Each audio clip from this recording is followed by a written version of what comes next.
and we started from the bottom, now we're here. Started from the bottom, now my whole team fucking here. Started from the bottom, now we're here. So you need to pay for college, right? And you don't know where you're going to get the money from. Your parents didn't leave you a trust fund. Your granny didn't leave you no money. And like our parents always say, money doesn't fall off the trees. Hey, it's your girl Optimistic K, and I want to welcome you back to my channel. Today is Wednesday, so I have another level 27 video for you today. Alright, today I want to talk about finding money for college. I know that money is one of the main reasons why students don't go to college or why people feel like they can't go to college. So I want to talk to you about the different types of aids available for you, and also talk about how you can plan and get yourself together for applying for scholarships and creating a document to make it easier to apply for scholarships. So let's get to it.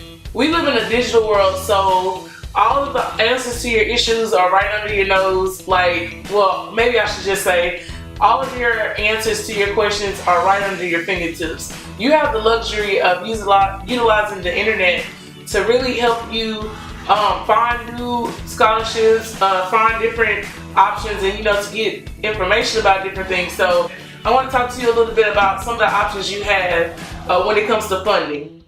Basically, the first thing I want to talk to you about is financial aid. There is an online website for the FAFSA application. Everyone has to fill out this application in order to get the federal Pell Grant. For this application, you'll need your parents' tax information so that you can put in their info and get your EFC. Your EFC is your estimated family contribution. What that means is it tells you about how much money you will need to come up with for your tuition. So it's like a round number that you need to try to figure out how to get before you head off to college. A lot of people go and get loans for college. There's a number of different types of loans that you can get. One of them is the personal loan, where you literally go to a bank and you take out a personal loan through that individual bank. Personal loans are a little harder to get because you have to have pretty good credit. You may have to have a cosigner, but it's an option for you to go out and try to get a personal loan. Another loan is the unsubsidized Stafford loan. The unsubsidized Stafford loan is basically a loan that they give you through the government, and the one issue with this loan is that the interest continues to build as you go through college. It's like it continues to get bigger and bigger as you go through. So if you end up getting an unsubsidized Stafford loan, you want to make sure that you start paying for that as soon as possible so that your interest won't overtake the whole loan and make your loan so big that you don't feel like you can pay it back. Okay, so the next loan is the loan that I suggest that you get, which is the subsidized Stafford loan. A subsidized Stafford loan basically is the loan that suppresses your interest. Like, until you finish school, you will not have to worry about this loan until you finish school. You get a little grace period in between graduation and the day that you have to start paying your loans. It's about 6 months, and this loan allows you not to worry about interest accruing while you're in school.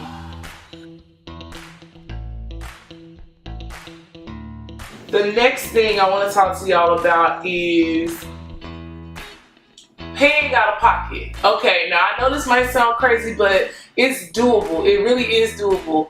Paying out of pocket is an option because there are things put in place where you can set up a payment plan with your campus. You can also get a temporary loan on campus and pay for that semester, but you'll have to pay it back before you come back the next semester. I personally have taken out a temporary loan before, and it was pretty standard, pretty easy.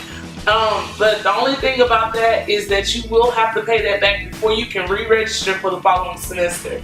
Paying for your college out of pocket is a smart idea if you work and you have enough money to, break up your tuition into 3 parts.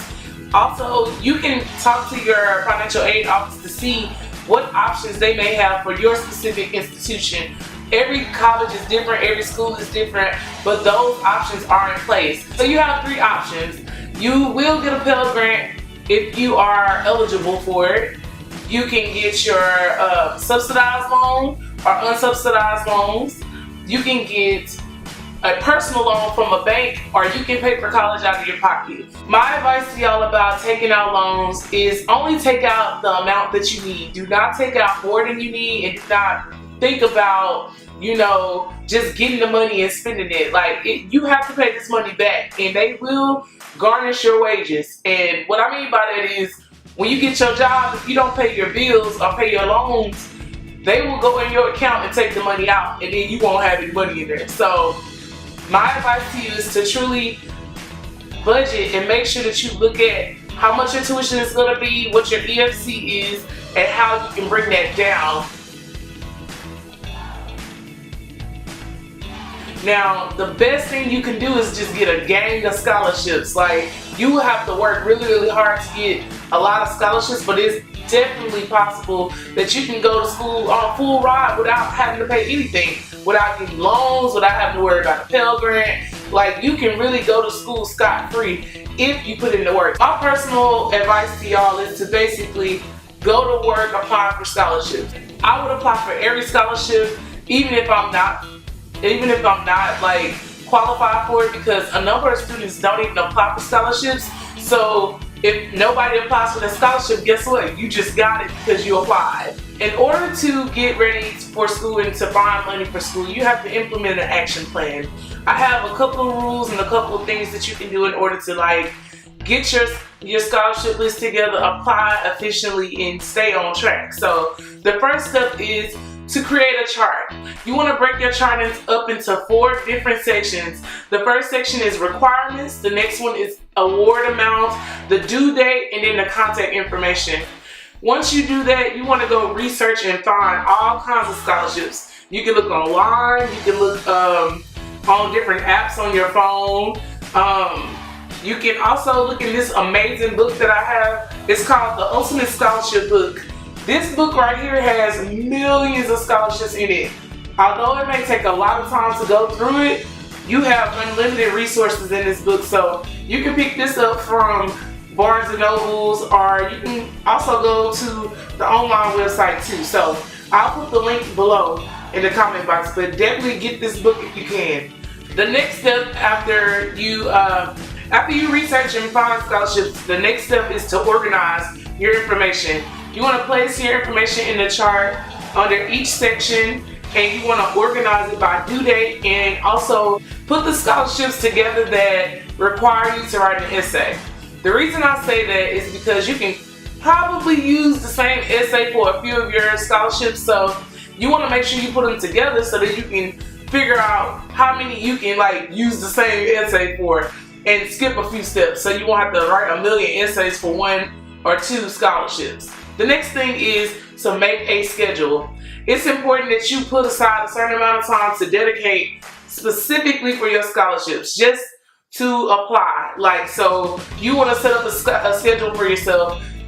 When I was doing it, I basically gave myself 2 days out of the week, and I would sit there for about 5 hours to do them. But you can break it up into like 2 hours a day or 1 hour a day. You can do 1 hour to search for scholarships and then 2 hours to apply. But you need to break it down into a schedule that fits your schedule and something that you can actually keep up with, because you don't want to like do all the work finding these scholarships and then don't apply for them. Alright, and the last step is take action. When I say take action, I mean really focus on being assertive and chasing after different opportunities to get these scholarships. Think about it. The more scholarships that you receive, the less issues you'll have later when it comes to finding money for school. And also, you will be able to keep some of that money. Basically, once your tuition is paid for, all of that excess money comes back to you in a refund check. And that is the college student's dream, a refund check. I remember when I first found out what a refund check was, but in all honesty, like, you have to hustle, you gotta grind right now, because You don't want to be worried about how you're going to pay for school. Also, if you do really, really well in high school, you could get an academic scholarship. If you're an athlete, don't put all your eggs in one basket. Don't bank on getting an athletic scholarship because you might not get one. I hate to say that to you, but sometimes with athletic scholarships, they can be a little fickle. They'll be like a partial scholarship, or they may only give you half of a scholarship for one semester, or you'll have to do an extreme amount of work just to get this scholarship or to maintain it throughout your college career. But you want to have a backup plan, and you want to have extra money just in case something happens, or just in case you decide one day that you don't want to be an athlete anymore. You don't want to be tied to that university in that type of way. So I would try my best to get an academic scholarship, because at least with an academic scholarship, that doesn't change. With an athletic scholarship, if you get injured, you never know. Somebody could pull that scholarship from you and give it to someone else. So I want y'all to be mindful of those things, and I want you to really understand that this hustle right here, the grind that you're about to put in and the work that you're about to put in, is going to pay off for you later. You're not going to have to worry about a lot of things. All you'll have to do is go to school, do well in school, focus on your work, and have fun. So do the work now.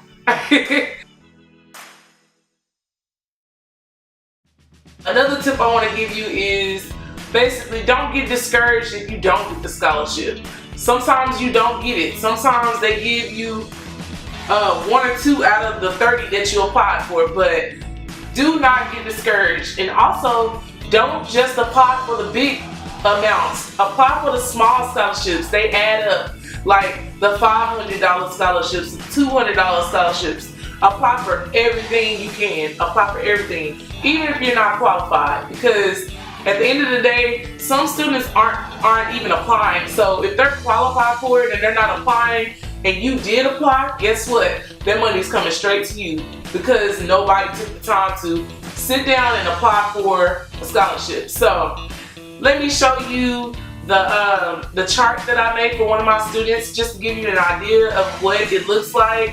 And also, I'm gonna say this again, get this book. This book has 1,000,001 scholarships in it. This will be really easy to go through, but it's time consuming. Also, get you a notebook that you can use often, so that you won't feel like you have notes everywhere. Get you a notebook that's dedicated to your scholarships as well. Alright, so let me show you the chart real quick. Alright, so here's an idea of what the scholarship list looks like that I created for a few of my students. It's for a young lady named Sasha. So right here you have your requirements, and you put like the name and everything. Then you have your contact information and your award amount. Then you have your due date. And I just organized it for her so that she can, you know, go through and find all the information. Okay, y'all, so I really want y'all to take the time to apply for scholarships and be serious about this process, because this is your future and you don't want to have to come out of pocket for anything. You shouldn't have to pay for education, I agree, but this is the world we live in and these are the things that we have to do. But if you want to be able to just have a more freeing experience during college, and if you want to be able to just not have so many worries, do the work now. Apply for as many scholarships as you can. Go to your guidance counselor's office and ask them for scholarship lists. And also, you can go to the Go Center. I know some of the schools in Texas have a center dedicated to college applications and scholarships and things like that. So go talk to your Go Center representative or your Avid teacher, just so you can get info on what's going on and stay ahead and keep applying. So I just want y'all to be great. You know, I want y'all to get as many scholarships as possible. Don't depend on athletic scholarships, because they can be here today and gone tomorrow. Just really, really take the time and take this serious, because it is very important. I'm going to show you this book one more time so y'all can see it. The Ultimate Scholarship Book. I use this book a lot, and people get scholarships all the time. So Take your time, do the work, and go get that money. Go get the money. Go get the money. Go get that money, man, because this is your future we're talking about. So it's time to hustle, it's time to grind. Alright, until next time, stay focused, keep grinding, and respect the process. I'm your girl, Optimistic K, also known as Coach K. I'm here to help you if you need help with anything.